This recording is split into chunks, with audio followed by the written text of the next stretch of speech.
Hey, good morning. Who are you? Good morning. I'm Mario Johnson. I'm a chef and owner of Grandma's House Catering. Mario, where is Grandma's House Catering located? Grandma's House Catering is located in Hawthorne, California. How can people find Grandma's House Catering? People can find Grandma's House Catering on Facebook, Instagram. You also can go to my website, which is www.grandma'shousecatering.com. We're also on YouTube and TikTok. So tell me the history. So the history of Grandma's House Catering is my grandmother was a full-blooded Sioux Indian on the reservations in Oklahoma, and my grandfather was a slave in Texas. When Lincoln emancipated the slaves, he let all the Indians off the reservations. So she migrated to Texas, where she met my grandfather. They did what they did, and then they decided they wanted to celebrate their freedom. So them and several other people, they had a picnic. And it turned out that this picnic was the first Juneteenth festival ever held in Arlington, Texas. And for that picnic, they created a barbecue. They created the rub, the dub, the sauce, how to cook it, the whole nine. So I had an aunt who was a history professor, and she's the one that did all the research and found out all this information. The aunt is on my dad's side, was one of my dad's sisters. There was 9 of them altogether. Okay. Anyway, she put a patent on the barbecue, and when she died at 96, 97, she left it to me. And then I immediately started the company, Grandma's House. Grandma's House has been an idea in my head since I was 15 years old. What was left to you was the company Grandma's House Catering or the secret recipe? The secret recipe. And then I started the company once I got my hands on the recipe. Okay, so the secret recipe that is patented is the barbecue sauce. Correct. Or is it the way to prepare the meat?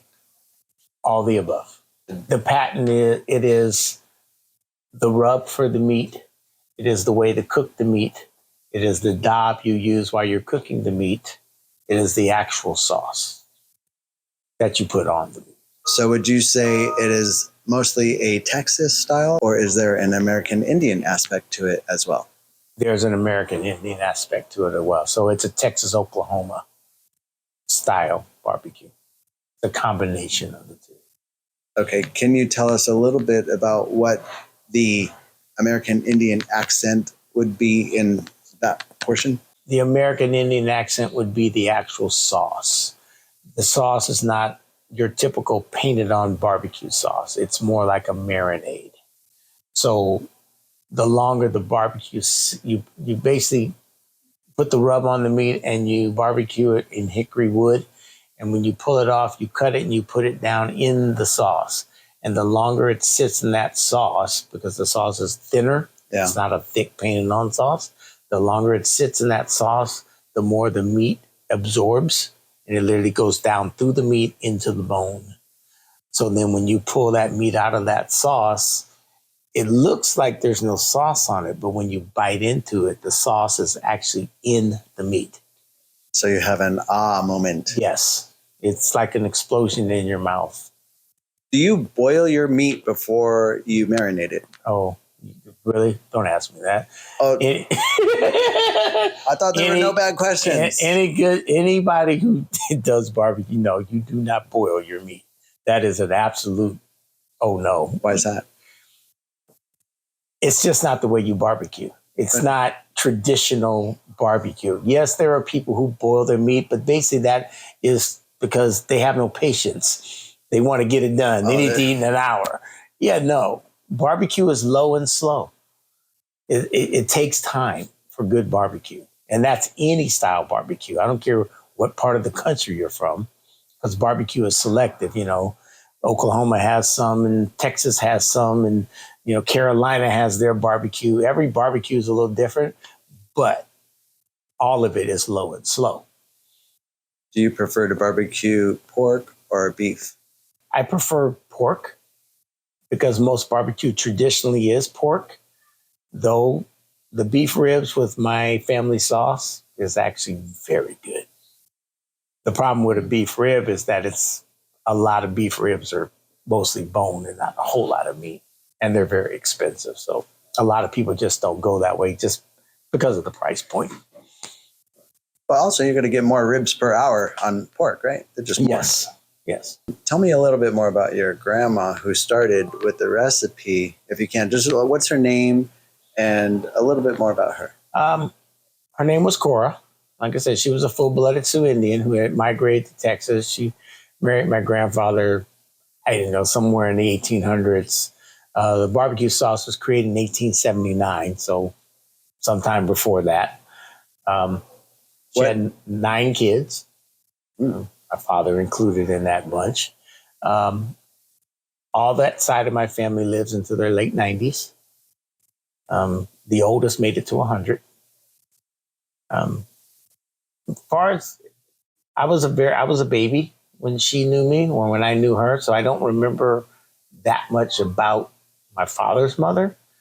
I remember a whole lot more about my mother's mother because she kind of raised me. The barbecue sauce must have some special properties if everyone living to 90, 100 years old. Yes. One of the sauces, when I first started the company and I went to research the sauce, I really wanted it to be as close to what she made as possible. Now, ingredients from 1879 don't necessarily exist in 2023, but what I discovered is that 2 of the ingredients do exist. So there's a company in Texas that makes the chili powder and the paprika. And so when I called them and explained to them the story, at first they were kind of, they weren't all that friendly about it. And they kind of just hung up on me. So I was like, okay, well, I guess that's a dead end. But 2 days later, they called me back. And they said, okay, well, we found your grandmother and we found her records. And we have records of her buying from us from 1879 all the way up to 1906. And we still make that same exact blend of chili powder and paprika. So yes, you can have it. And they gave me a 50% discount for being a customer for over 100 years. There you go. So for the first year, I got this huge discount on the paprika and the chili powder. So I send for that all the time. So those 2 ingredients are original, like to the bone original. Do you make your barbecue sauce in batches? So it's like a week's worth, or do you make it every day? How's that work? I make my barbecue sauce to order. So depending on the size of the order is how much sauce I make. So sometimes that's a little and sometimes that's a whole lot. So it just kind of depends. But it's fresh. It's made fresh. It's never keep it. And on your dad's side, he's a Texan. He's a Texan. Tell us a little bit about your dad and your grandfather. Sorry. I don't know a whole lot about my dad's dad. I know he was a very large man, like 6'3", 6'4". He was maybe 6'5". He was a big man. I don't know that much about him. He wasn't talked about that much. He died at a fairly young age. So he wasn't a huge topic of discussion amongst the brothers and sisters and family. He was just Papa. That's kind of what I know about him. He had enough energy to knock out 9 kids, though. Yes, he did. And all of them were over 6 feet, except for my dad. He was the runt, which is why I'm not 6 feet, but okay. We can live with that. But like I said, all of them lived into their late 90s. So please talk to us a little bit about the start of Grandma's House Catering. Grandma's House Catering was an idea that was in my head since I was 15 years old. I tried in my 20s and 30s and 40s to get it going, but there was always kind of something that stopped that. And then I met Rhonda, and Rhonda said, well, I told her what my dream was. I wanted this catering. I wanted this company. And originally in my head, it was a restaurant. And she said, well, why don't you try catering? Which I never really thought about doing, even though I'd been in a restaurant business for 30 years. It never dawned on me that I could cater. So she kind of helped me. Basically, every morning she'd come by my house and she'd put these papers on my car. And then she'd call me and say, okay, I want you to get up and go to the bank and go get this much money and fill out these papers I left on your car and go over here. And so I did that. And 2 days later, I was a fully licensed caterer in LA. So then she called me. She said, well now what you going to do? Well, I guess I'm going to be a caterer. So I went around talking about I'm a caterer. Now, I don't have a pot to piss in or a window to throw it out of, but I'm a caterer. So at that time, Chase Bank was opening a lot of branches in the South Bay. And what they were doing, they were letting local vendors set up in the parking lot and give out their stuff. So the bank manager said, well, why don't you set up in the parking lot and give out your stuff? And I'm like, but you've never had my stuff. And he looked at me, he said, I don't need to have your stuff. I like you, so just do it. So I went to Walmart and bought a tent, and I went to the park and I barbecued. And me and my at then time partner Juan, we went and we set up in the parking lot of a South Bay Chase, and we were giving out our barbecue. And a lady named Joanne Val, who was the head of the Harbor City Chamber of Commerce, she liked our barbecue, and she called me the next day and offered me a party for 250 people, first responders. Wow. And she said, can you do it? And I said, yes. And then the panic set in. Because now I got to do a catering for 250. Now I've been in the restaurant business all my life. I've done caterings, but there was always a restaurant behind me. So they had kind of everything. You just kind of went and got what you needed and done it.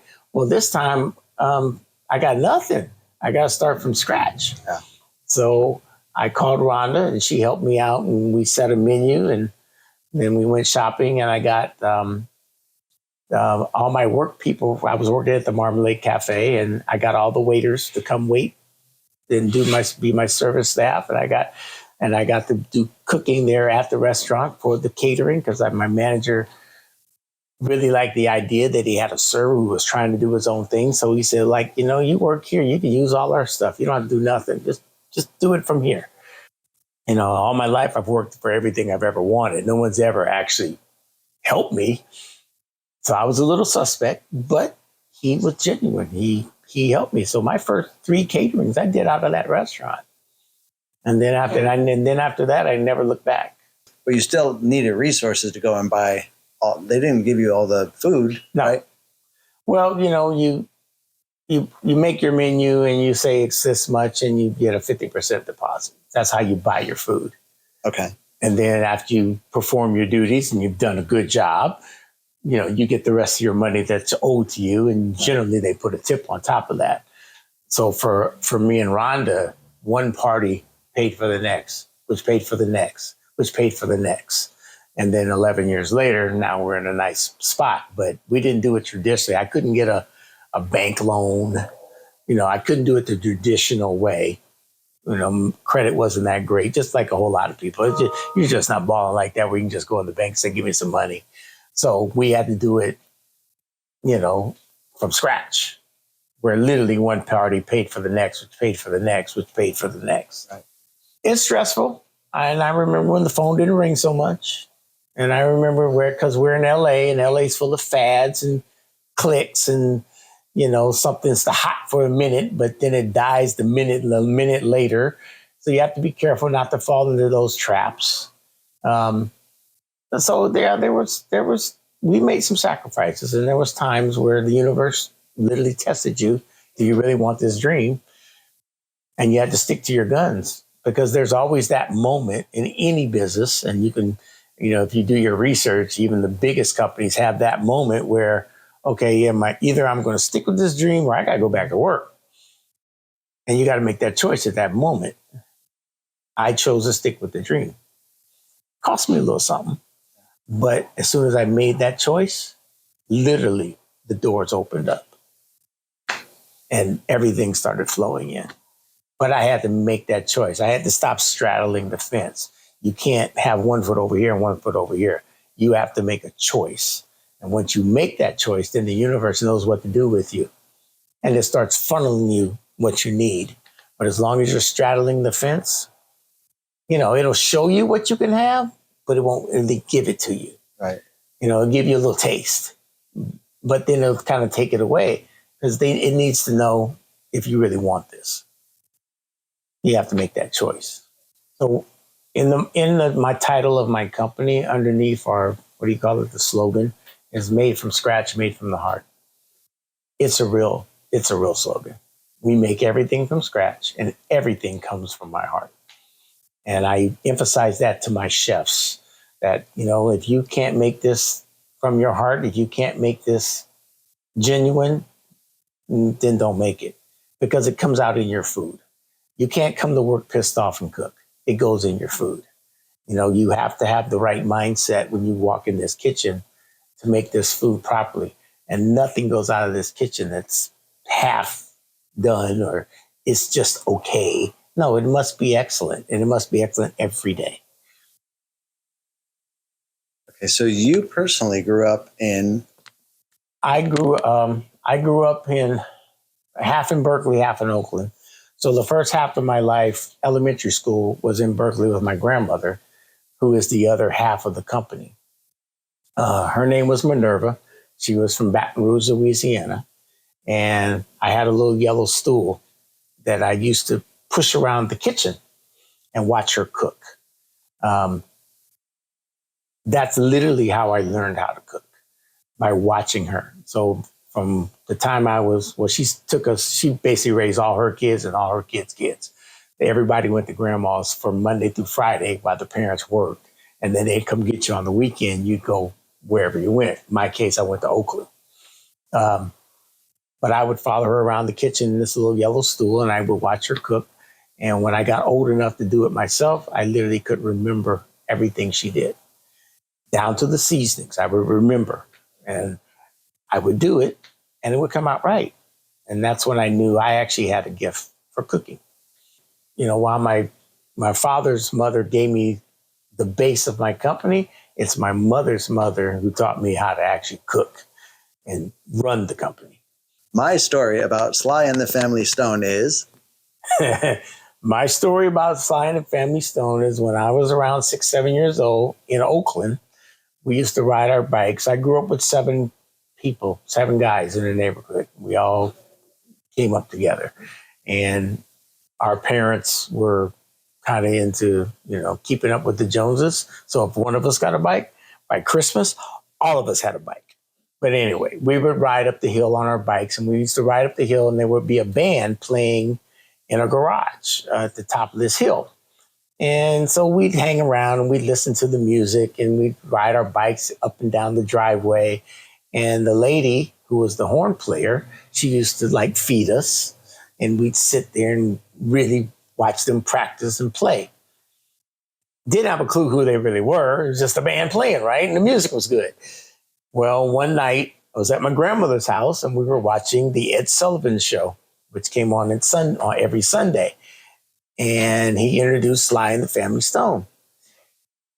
And I'm sitting there watching them and I realized that Sly and the Family Stone is the same band that we'd be playing with and watching every day while we're riding our bikes. So I'm like, whoa. So now we knew who they were.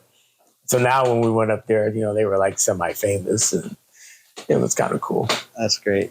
So tell us, my history of working at chain store restaurants is.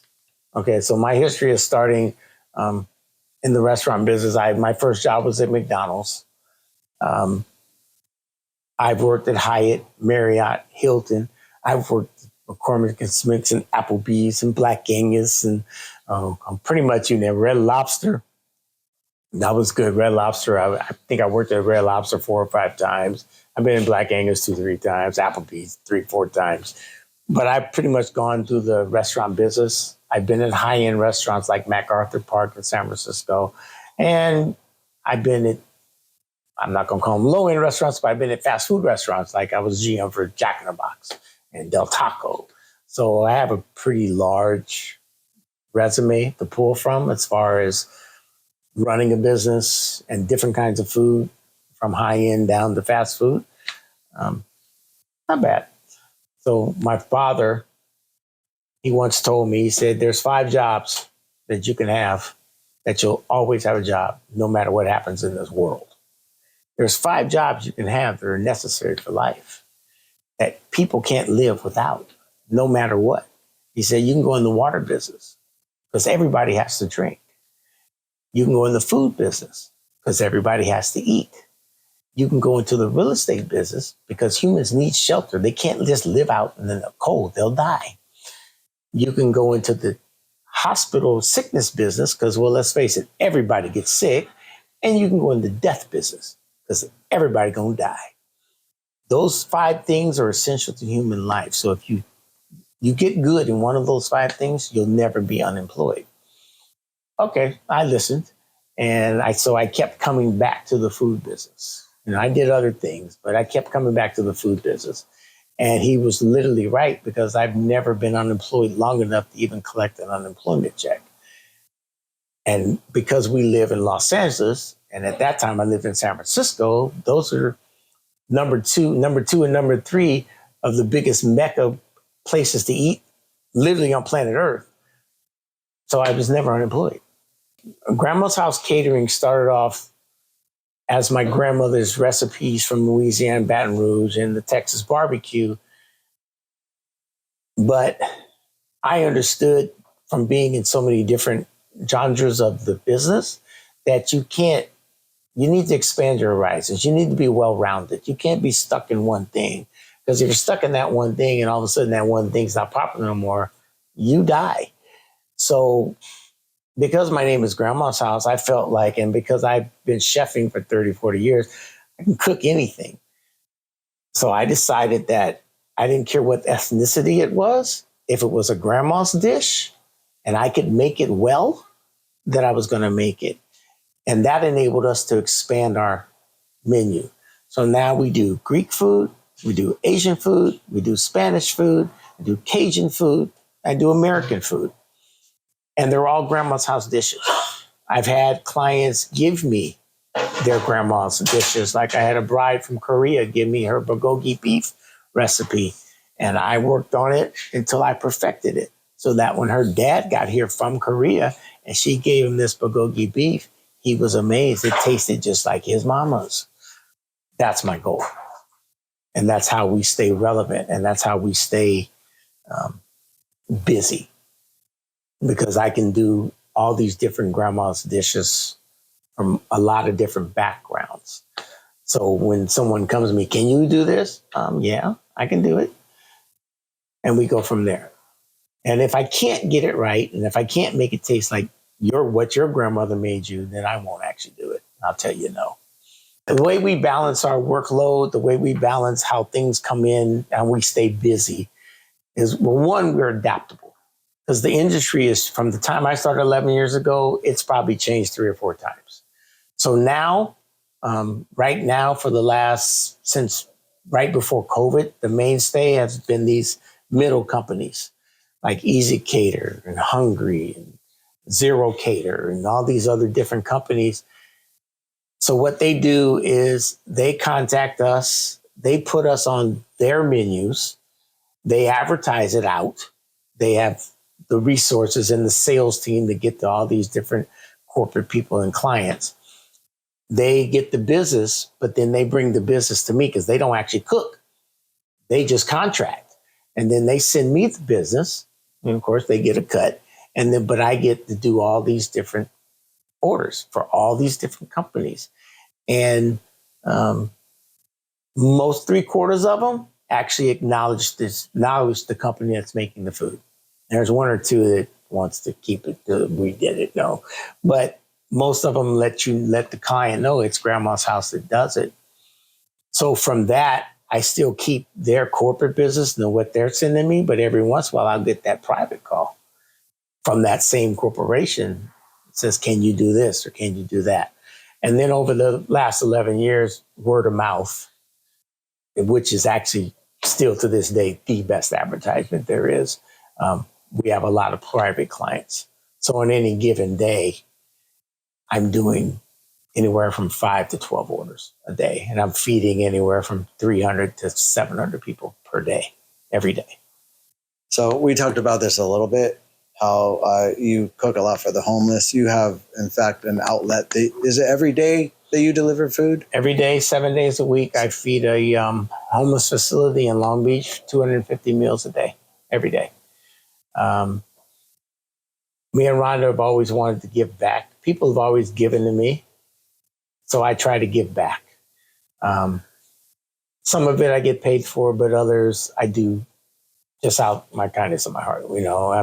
I'm at a point now where I can do some things. I can give away some food. Every year we usually feed the men's homeless shelter down in downtown LA. St. Vincent de Paul, I think it runs it. Um, we're feeding the homeless shelter in Long Beach. I feed some of the homeless people that are around in and around this area. We try to do that. So it's just giving back. You got to give back. But not only that, but you also are very generous in the people you hire and the way you manage people. Talk about that a little bit. I pay way above minimum wage. I feed everybody every day.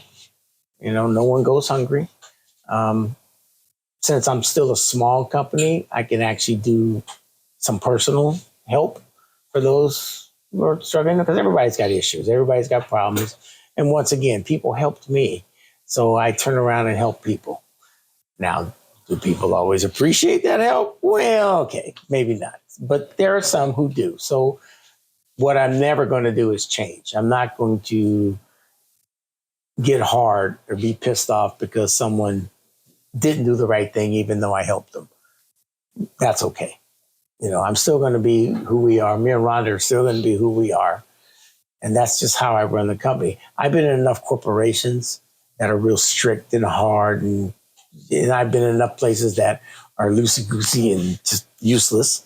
So I try to do something in the middle and not be super corporate, but not be too loose either. I got a business to run. So some things you have to have rules and regulations for some things. At 6 a.m, I turn on the radio and? At 6 a.m, the alarm goes off. I turn on the radio to Steve Harvey. So for the first 10 minutes of Steve Harvey's show, he does an inspirational message. My thing about that is whether you believe in God or whether you don't is irrelevant. Whether you believe in spirit, universe, whatever, all that doesn't matter. What matters is that he gives a message that's uplifting. It tells you to don't quit, to keep moving, never give up, those sort of things. So I let my staff hear that every morning, because everyone has issues, everyone has life, everyone has family. And sometimes that comes into my door. And that can't be in my food. I don't need you in that kind of mood. I don't need you pissed off because your dad cussed you out this morning or something. So I bring you in here and I remind you that this will pass too. It's just a moment in time. It doesn't affect the rest of your day. Let it go. Never quit. Keep it going. Keep your head up. And so that's what I hope they get out of listening to Steve Harvey for the first 10 minutes every morning. And I literally make them listen. Okay, I take that back. I don't make them listen. I put it on and I make them be quiet. And if you don't really want to hear it, if they ain't, you ain't feeling this, then take your 10-minute break, go on outside, and I'll come get you when it's done.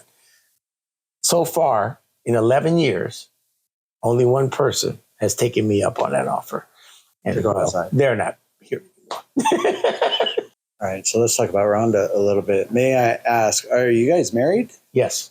I was asking the universe, I was asking God to send me someone who could help me get my dream. Been asking that question for a while. And my belief is that he sent me Rhonda. I was working at Marie Callender's, and her and her friend came in the restaurant, and it was the very last table, late night. And it was her hair that I first noticed. Because if you know anything about Los Angeles, and I grew up in a house full of women, 90% of women are going to color their hair.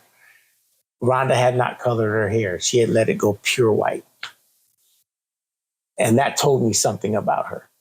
So I was hitting on her in a professional way, but it was going right over her head. She wasn't catching it. And her friend started laughing. And at that time, she worked for Counseling for Kids, which is a mental health services for foster kids here in LA, which is not really funny. So she asked her friend, well, what are you laughing at? And she told her, the waiter's hitting on you. And she's like, no, he's not. But yes, I was. So finally I had to make a choice, because she just wasn't getting it. So I basically, because she was the last table in the restaurant, I bought dessert and I sat down. And I asked her for her number. And she told me no. And then I told her, I said, you know what? If I let you walk out of here and I don't get your number, I'm never going to see you again. And I can't let that happen. Please give me your number. So she gave me her business card. She worked in the day, I worked at night. It took me 3 weeks to catch up to her. But I finally did. And we went out. And well, the rest is history. By that time, about a year later, she was working for Hilton. And they laid her off. And we had started coming that first thing with the 250 with the Chamber of Commerce that came about. And I told her, and so she immediately got another job with Holiday Inn. But I told her, I said, you know what? Don't go there. Come work for yourself and come help me with this company. And she did. And we've been doing it ever since. Mario's personal motto is to always be excellent, to never, ever let anything go out halfway, half-ass, excuse my language, mediocre, to always do your best. If you can't do it well, don't do it at all. My dad taught me that one. He said, I don't care what you do, whether it's legal or illegal, whether it's moral or immoral. If you can't do it well, don't do it. I took that to heart, even as a little kid. So that's my motto. If I can't get this done really well, which is why sometimes I'm yelling at my chefs and I'm kind of in their case and, they don't quite get it. But it has to go out right, because if it doesn't go out right, just one time, you lose a client. You made a whole pan of French toast, but one piece is soggy, you didn't quite grill it right enough. It's just your luck that the person, the CEO, or the person that's ordering that food gets that one piece of soggy toast out of 300 pieces in the pan. And then you have no more business. And stuff rolls downhill, right? So if all of a sudden they cut and run because of that one thing, and I've had this happen where I was 10 minutes late and the guy said, you got great food, but you were late, we'll never use you again. Really? It's not late, dude. But he had a point. I understood from that moment on. I got it. You cannot ever do things haphazardly. You have to be excellent all the time if you want to stay in business. There's 500 other caterers in LA. They don't have to call me. So if I'm not on point every time, then that's a problem. I'm competing against a lot of other entities. And also being a minority-owned, woman-owned business, I hate to say it, but I'm on scrutiny from Jump Street. So I have to come correct every time. diversity is important to me because Diversity is important to me because even though, not half of America, a lot of America doesn't see it. We're all in this together, whether you like it or not. There's one planet and one place. And guess what? We all bleed. Doesn't matter the color of your skin. The world is diverse. And I've been around the world 3 times. I know. I was a merchant seaman for many years. The world is diverse. And if you don't have diversity, then you can't, give diversity. So like when I make a dish, because I have a diverse crew, everybody can taste that and everybody can give me their opinion, whether you like it or not. A black person, an Asian person, a white person, a Spanish person, they all have different tastes because they all were raised different with different kinds of food. But if all of them say, oh, these green beans are really good, well, then chances are wherever you're sending it, the majority of the people are going to like it because now you've had a whole different bunch of opinions tell you it's good, right? If every chef in here says it needs salt, then chances are it needs salt. But that's part of diversity, And so I try my best to always hire diverse. I don't really care where you're from or what you stand for, what you do. As long as you come in my kitchen with an open mind and you're willing to learn and you're willing to do your best. Every chef can do something better than another chef. There is no such thing. You get a lot of chefs who are full of themselves. No, everybody can do something better. Like he makes a better French toast than I do. He does when it gets right down to it. But yeah, okay, that's fine. You know, I don't actually have a problem with him making his French toast. A lot of times I end up doing it, but there's days when you might make your French toast. Okay, it's actually better than mine. And that's fine. It's okay. Favorite pasta dish to make? Spaghetti with meat sauce. Pork ribs, spicy or not spicy? Not spicy. Pork ribs should never be spicy. If you want it spicy, put some hot sauce on it. The way it comes out should not be spicy. Thanksgiving, you're making the yams. How you make them? Oh, that's a grandma's dish. At Thanksgiving, everyone had to go to grandma's house. But as we got older, of course, we had things to go do. But you still must make an appearance at grandma's house. So most of us would go to grandma's house just to get the yams. The yam she made was uber sweet, like as in rot your teeth sweet. But she would cut an orange in half, Yeah. and she'd take the filling out the orange. She'd put the yam inside the orange. She'd put a marshmallow on top, and then they'd bake them in the oven. You went to grandma just to get that orange. That's how good it was. A lot of brown sugar, a lot of butter, a lot of orange juice, nutmeg, cinnamon, allspice. Oh, yeah. My advice for an aspiring, up-and-coming person, I have two pieces of advice. The first one is never let anyone talk you out of your vision. If you have a vision in your head of what you want and how you want it, you stick to it, because it's a guarantee that everybody and their daddy, especially family, is going to try to talk you out of your vision and tell you, oh, you should do this or you should do that. No, you stick to your vision. You stick to it like Elmer's glue on paper. The second piece of advice is that you start yourself off pricing right. You don't, because you're cooking, maybe you're making this out of your home for your family and friends, and you're basically not charging them what you should be charging them. You can't do that, because as you grow and as you scale up, those people are going to want those same cheap prices, but now you have to pay for a kitchen. You have to pay for the pots and the pans and the food, and the prices are going up, but they still want you to charge them $2 when you should be charging them $5. You have to start off charging the right price. Those are the two most important pieces of advice that I could give any startup. I've been at this 11 years. We're doing quite well now. So I want to, I thank Rhonda first and foremost. I thank God second and foremost. And for those of you who aren't into God, I thank the universe. It's been a long journey, and we're still on it. We're growing. We're building out a new kitchen. We just have been blessed.